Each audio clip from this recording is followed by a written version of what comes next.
I'm Thinking of Ending Things is about, God,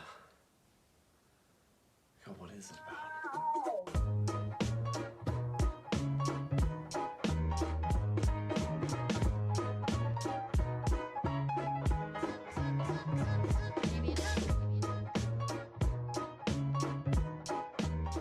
I'm Thinking of Ending Things was written and directed by Charlie Kaufman. If you don't know who that is, films like Adaptation, Being John Malkovich, and Eternal Sunshine of the Spotless Mind should give you an idea of just how bizarre and ambitious his filmmaking style can be.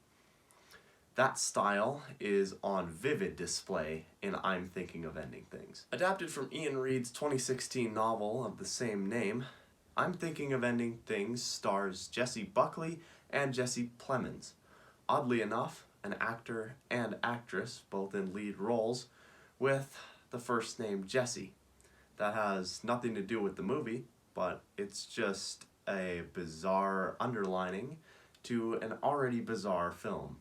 Anyways, in this movie, Jessie Buckley plays a young woman who is somewhat unsatisfied with her relationship with her new boyfriend, Jake, who's played by Plemons.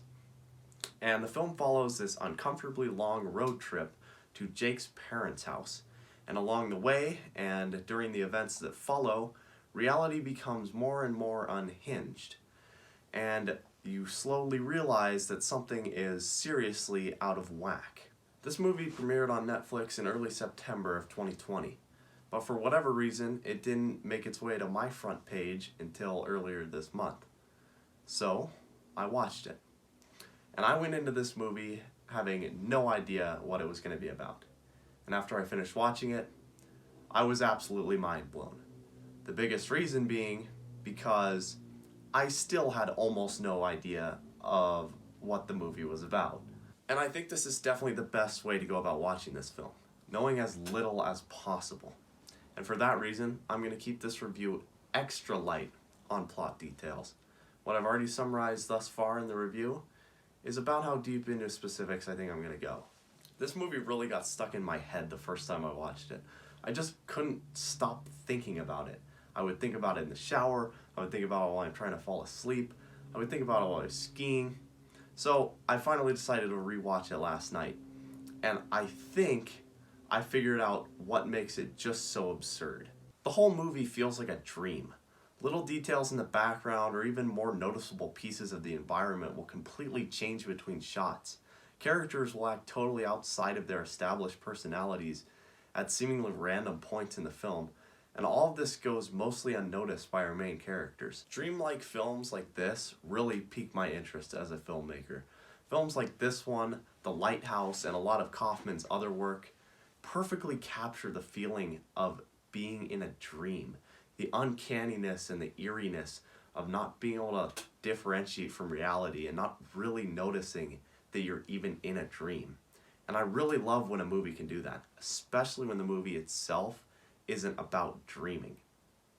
And this movie captures that feeling, I think, better than any movie I've ever seen. Okay, let me talk about the cinematography real quick, because wow, this is a stunning movie to look at.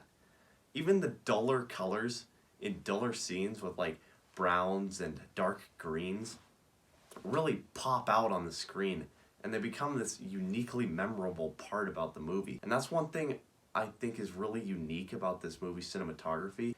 I can't quite think of another movie where the dull colors are what you remember the most. Also, the use of a 4:3 or widescreen aspect ratio really does a lot for this movie.